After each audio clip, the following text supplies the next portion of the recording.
नाज़रीन आदाब, मुनसिफ टीवी में आपका खैर मकदम है। सुनहरा तेलंगाना के साथ मैं हूं आपका मेज़बान इमरान अली बेग। शुरुआत करते हैं सुर्खियों के साथ।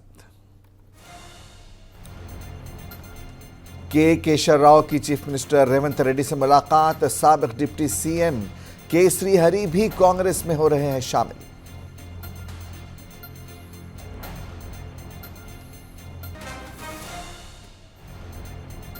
केटीआर मुन्नाहरिफ हो रहे सीनियर लीडरों पर बरहम। बीआरएस छोड़ने वालों की अदाकारी पर किया तंज।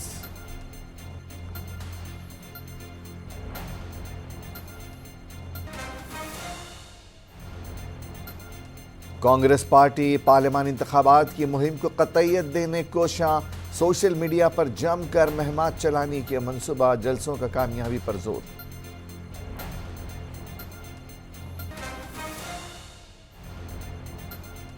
और शमशाबाद के रल्लागुड़ा में स्क्रैप गोदाम में लगी आग। गर्मी की शिद्दत बढ़ने के बाद आतिशबाजी के वाकयात में इजाफा।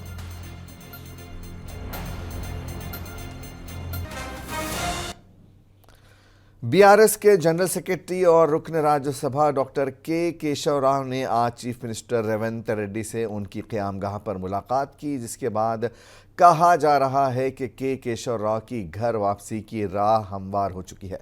इस मौके पर AICC incharge Deepa Das Munshi, secretary Rohit Chaudhary और खैरताबाद कांग्रेस कमेटी के सदर रोहन रेड्डी भी मौजूद थे। डॉक्टर के केशव राव की कांग्रेस पार्टी में शमूलियत के गुज़िश्ता चंद दिनों से करासाइयाँ जारी हैं। के केशव राव की दुख्तर और हैदराबाद मेयर जी विजय लक्ष्मी ने भी 2 दिन पहले चीफ मिनिस्टर से मुलाकात करते हुए कांग्रेस पार्टी में शमूलियत का ऐलान किया था। बताया गया है कि जय विजय लक्ष्मी 1-2 रोज़ में कांग्रेस पार्टी में बाकायदा शामिल हो जाएंगी।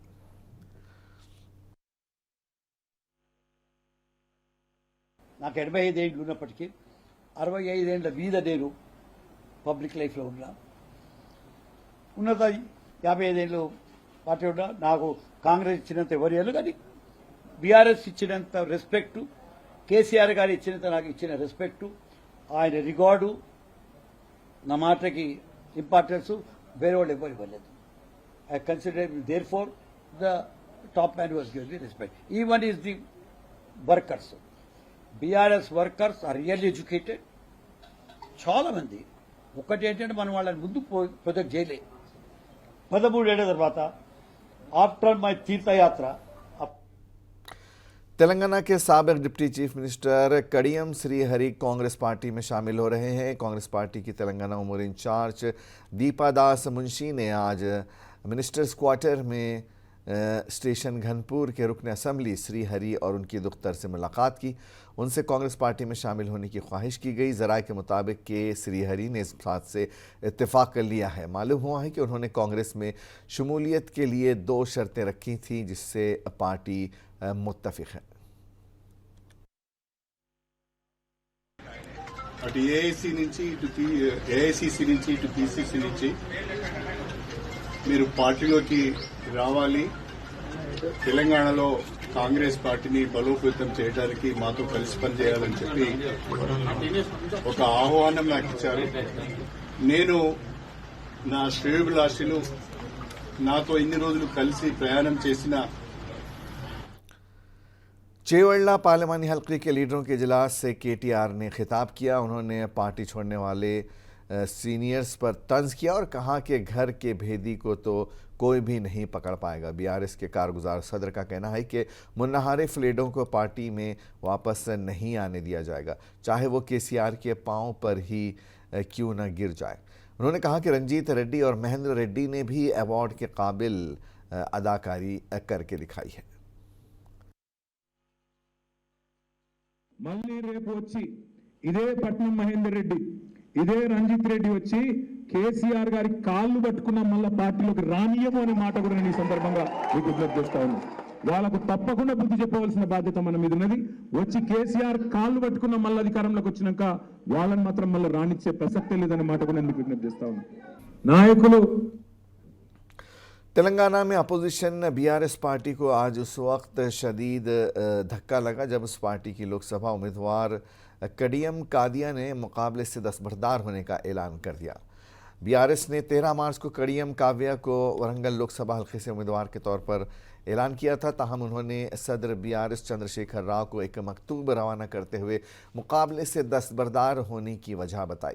उन्होंने कहा कि बीआरएस पार्टी के खिलाफ मीडिया में जारी बदनवानी के इल्ज़ामात और शराब पॉलिसी मामले में कविता की गिरफ्तारी की वजह से बीआरएस पार्टी काफ़ी बदनाम हो रही है। इसके अलावा वरंगल ज़िले के बीआरएस कायदीन भी इनका ताउन नहीं कर रहे हैं, जिसकी वजह से वो मुकाबले से दस्तबरदार हो रही हैं। टीपीसीसी इंतखाबी मुहिम कमेटी की मीटिंग गांधी भवन में मुनक्किद हुई। कमेटी के चेयरमैन मधु याशकी गौड़ ने इस इजलास की सदारत की। AICC incharge general secretary Deepa Das Munshi, रियासती वजीर Poonam Prabhakar, AICC secretary Rohit Chaudhary, Vishwanath, MLA Kavampalli Satyanarayana और दीगर इस अहम मीटिंग में मौजूद रहे। इस दौरान आइंदा पार्लिमानी इंतखाबात में हिकमत अमली पर तबादला ख्याल किया गया। पार्लियामेंट और असम्बली हलकों में इंतखाबी मुहिमात के प्रोग्रामों को क़तइयत देने की गर्ज से ये मीटिंग रखी गई। एआईसीसी के मंशूर का ऐलान 6 अप्रैल को तोकुगोडा में होने वाले इजलास में किया जाएगा। इस दौरान भुवनगिर से एमपी उम्मीदवार मुंतखब करने पर किरण कुमार रेड्डी ने पार्टी क़यादत के साथ इजहार तशक्कुर किया। अभी मेरा एक ही काम है, मेरा काम है भुवनगिरी पार्लियामेंट में जो हमारा वोटर्स है, जो परसों सत्ता में लेके आए कांग्रेस को, वही वोटर को एक ही विनती कर रहे हैं, मेरे को एक मौका दे दीजिए। मैं भुवनगिरी पार्लियामेंट के लोगों के लिए पार्लियामेंट में जाके लड़ाई करके बीजेपी या कांग्रेस जो भी इंडिया गवर्नमेंट आने वाला है उसका भी चांस है, लड़ाई करके हमारे जो पेंडिंग प्रोजेक्ट्स उसका पूरा करने की कोशिश करूंगा। निजामाबाद से कांग्रेस के एमपी उम्मीदवार एमएलसी जीवन रेड्डी ने आज चीफ मिनिस्टर रेवंत रेड्डी से उनकी रिहाइशगाह पर मुलाकात की। उन्होंने इसे खैर सगाली मुलाकात करार दिया। इस मौके पर हुकूमत के मुशीर शब्बीर अली के अलावा बोधन के कांग्रेस से एमएलए और निजामाबाद पार्लिमानी हल्के के दीगर कांग्रेस कायदीन उनके हमराह मौजूद थे। वज़ीर आला रेवंत रेड्डी ने आज निजामाबाद पार्लिमानी हल्के के अहम कायदीन के साथ मीटिंग करते हुए मुख्तलिफ उमूर पर तबादला ख्याल किया। जीवन रेड्डी और शब्बीर अली के अलावा दीगर ने हल्के के मुख्तलिफ पहलुओं और मसाइल से चीफ मिनिस्टर के इल्म में लाए। सियासी गुफ्तगू के अलावा इंतज़ामी उमूर भी ज़ेर बहस रहने की इस मीटिंग में इत्तलात मौसूल हुई है। बीआरएस के साबिक़ रुकन असम्बली डी विनय भास्कर ने हनुमनकुंडा ज़िले में मीडिया से बात की। उन्होंने बीआरएस के रुकन असम्बली केसरी हरी की कांग्रेस पार्टी कायदीन से मुलाकात पर इनको तनकीद का निशाना बनाया। डी विनय भास्कर ने कहा कि उन्होंने कल ही केसरी हरी से मुलाकात करते हुए बीआरएस के इजलास के बारे में बात की थी, लेकिन केसरी हरी ने अचानक अपना फैसला ले लिया है। उनका कहना है कि कडियम श्रीहरि को अपना मुहासिबा कर लेना चाहिए। डी विनय भास्कर ने कहा कि कडियम श्रीहरि जिस पार्टी में रहे उस पार्टी को नुकसान पहुंचाया। तेलुगु देशम पार्टी में चंद्रबाबू नायडू को ब्लैकमेल करते हुए ओहदे हासिल किए। उन्होंने अपने ओहदे से इस्तीफ़ा देने के श्रीहरि से मांग की। इस मौके पर साबिक़ वज़ीर ई दयाकर राव और बीआरएस के अरकान असम्बली भी मौजूद थे। जगतियाल से बीआरएस के रुकन assembly doctor M Sanjay Kumar ने सारंगापुर मंडल के मौजा पोताराम का दौरा करते हुए खुश्क हो चुकी फसलों का मुआयना किया और किसानों से बातचीत की। इस मौके पर MLA doctor M Sanjay Kumar ने फसलों को बर वक्त पानी न मिलने की वजह से खेत सूख जाने की बात कही, जबकि बीआरएस के दौरे हुकूमत में वाफिर मकदार में पानी की सरबराही की गई। काश्तकारी का रकबा 25,000 एकड़ अराजी से बढ़कर 63,000 एकड़ हो गया था। आज अब पानी नहीं होने की वजह से फसलें सूख रही हैं। कुओं और बावलियों में पानी की सतह कम हो गई है। किसान काफ़ी परेशान हैं और कांग्रेस हुकूमत किसानों के मसाइल को हल करने में नाकाम दिखाई दे रही है।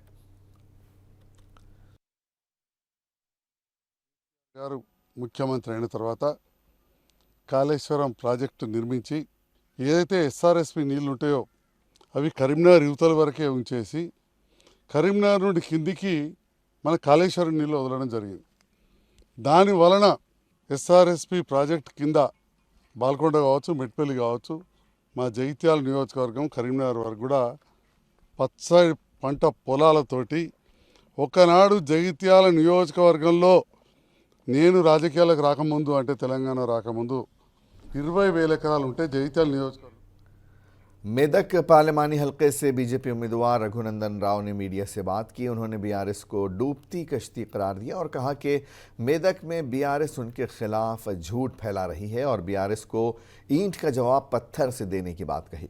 इस प्रोग्राम में मेदक जिले बीजेपी सदर जी श्रीनिवास, टाउन सदर नाइनी प्रसाद, BJYM टाउन सदर सतीश पटेल, पंजा विजय कुमार और दीगर ने शिरकत की।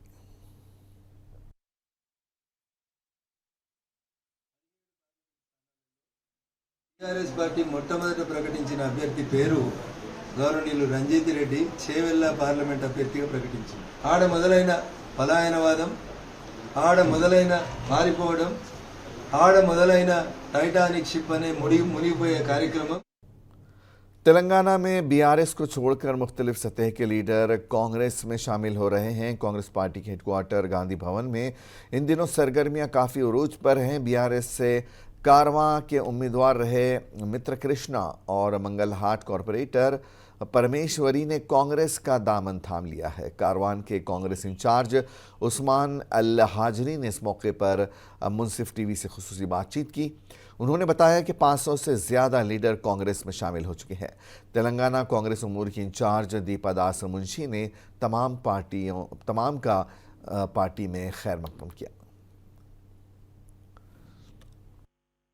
आदरणीय मुख्यमंत्री रेवंत रेड्डी गारी नेतृत्व में जो 100 दिन के अंदर जो विकास का जो द्वार खुला है, जो तेलंगाना जो पिछड़े हुए वर्गों के लिए उन्होंने 100 दिन में जो 6 पॉइंट प्रोग्राम के द्वारा जो आवाम की खिदमत की, आवाम को फैसिलिटीज़ पहुँचे, उससे हम दोनों भी अगर डेमोक्रेसी है वो कांग्रेस में है, इसको हम मद्देनज़र रखते हुए आज कांग्रेस में हम लोग ज्वाइन हुए हैं।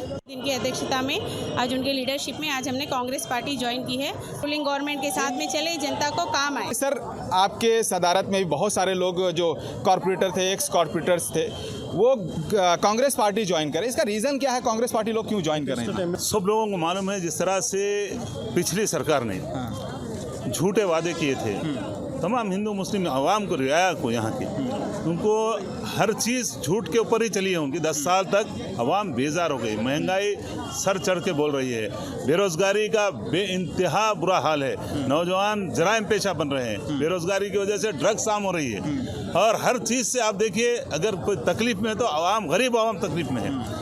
और इससे मुतनफ़िर होकर तमाम आवाम ने एक तरफा सारे मुत्तहिदा होकर ये फैसला किए स्टेट में तब्दीली लाएं। और सदर मजलिस असदुद्दीन ओवैसी ने कहा है कि उत्तर प्रदेश में कानून की हुक्मरानी नहीं है। वो मुख्तार अंसारी की मौत पर अपना रद्द अमल जाहिर कर रहे थे। अदालत से शिकायत के बावजूद मुख्तार अंसारी के साथ हुए खिलवाड़ पर उन्होंने सवाल उठाए। ताहम उन्होंने गैर जानिबदाराना तहक़ीक़ात कराए जाने की उम्मीद जाहिर की। तो मैं ये चाहूँगा कि इसकी एक सही तरीके से इंडिपेंडेंट इंक्वायरी हो और जो फैमिली कह रही है उसको सीरियस लेने की ज़रूरत है। ये दूसरा ऐसा वाक़या हम देख रहे हैं कि कन्विक्टेड प्रिजनर को जुडिशियल कस्टडी में उनकी मौत हुई है। एक को तो शूट आउट हुआ, अब यहाँ पर स्लो पॉइजन जो उनकी फैमिली कह रही है उससे उनकी मौत वाकई में हुई। जब जुडिशियल कस्टडी में किसी की मौत हो रही है और उनकी फैमिली उस एप्रीहेंशन का इजहार कर चुकी है, सुप्रीम कोर्ट वो लोग केस डाले हैं, तो इसमें पॉलिटिक्स क्या है भाई? कि एक आदमी की तो मौत हो गई ना, उसमें पॉलिटिक्स करना क्या है? वो तो अपनी जान दे दी, जान चलेगी उनकी, उसमें पॉलिटिक्स क्या हो रही? अब MIM चीफ ने फ़िलिस्तीनियों के लिए भी दुआ की। असदुद्दीन ओवैसी कहते हैं कि इसराइलियों के तमाम मज़ालिम का हिसाब क़यामत के दिन लिया जाएगा। अल्लाह रज़्ज़ाक़, अल्लाह उनको रिज़्क़ दे दे, अल्लाह शाफ़ी, अल्लाह उनको दवाओं का इंतज़ाम कर दे, अल्लाह जब्बार है, अल्लाह इन जालिम इजराइलियों से इनको निजात दे दे। बच्चे भूखे मर रहे हैं, अक़वाम मुत्तहिदा की रिपोर्ट है कि जेनोसाइड हो रहा है। अक़वाम मुत्तहिदा का सेक्रेटरी जनरल कह रहा है कि 1000 से ज्यादा लॉरियां खड़ी हुई हैं इमदाद के साथ, मगर ये जालिम इजराइल कहता है कि हम गाजा में इसको नहीं भिजाएंगे। समंदर में जाकर मच्छी पकड़ना चाहते हैं तो इजराइल इन छोटे छोटे किश्तियों पर बमबारी कर देता है। अल शिफा मलकाजगिरी में बीजेपी के बूथ लेवल कायदीन का इजलास मुनक्किद हुआ। इस इजलास में साबिक़ रुकन असम्बली और मलकाजगिरी के बीजेपी उम्मीदवार राजेंद्र पार्टी के अलावा कायदीन और कारपोरेटर्स ने शिरकत की। इस मौके पर राजेंद्र ने अवाम पर जोर दिया कि वो मुल्क की तरक्की के लिए बीजेपी को वोट दें और कहा कि वो BRS और कांग्रेस को वोट देकर अपना वोट ज़ाय न करें। वरंगल शहर में सूबेदारी पुलिस ने कोत्तावीरेशम नामी एक मुजरिम को गिरफ्तार किया। वो नौकरी दिलाने का वादा करके पैसे बटोरा करता था। हनुमनकुंडा के ACP देवेंद्र रेड्डी ने मीडिया कॉन्फ्रेंस में बताया कि उन्होंने मुलजिम के पास से 25 लाख रुपए मालियत के तलाई जेवरात और नकदी जब्त की है। दरअसल मुलजिम वीरेशम और दूसरे कुछ लोगों ने एक टीम बनाई और आंध्र प्रदेश और तेलंगाना में नौकरियां दिलाने का वादा करके लोगों को धोखा दिया। धोखेबाजों ने साबिक़ एडिशनल SP की बीवी से 2.5 करोड़ रुपए हथिया लिए थे। खातून की तरफ से दर्ज कराई गई शिकायत के मुताबिक एक मुकदमा दर्ज किया गया था और वीरेशम को हिरासत में लेकर उससे पूछगछ की गई थी। पुलिस के मुताबिक मुलजिमों ने मुख्तलिफ लोगों के पास से तकरीबन 4 करोड़ 50 लाख रुपए वसूल किए। सुनहरा तेलंगाना में आज बस इतना ही। इजाज़त दीजिए। आदाब।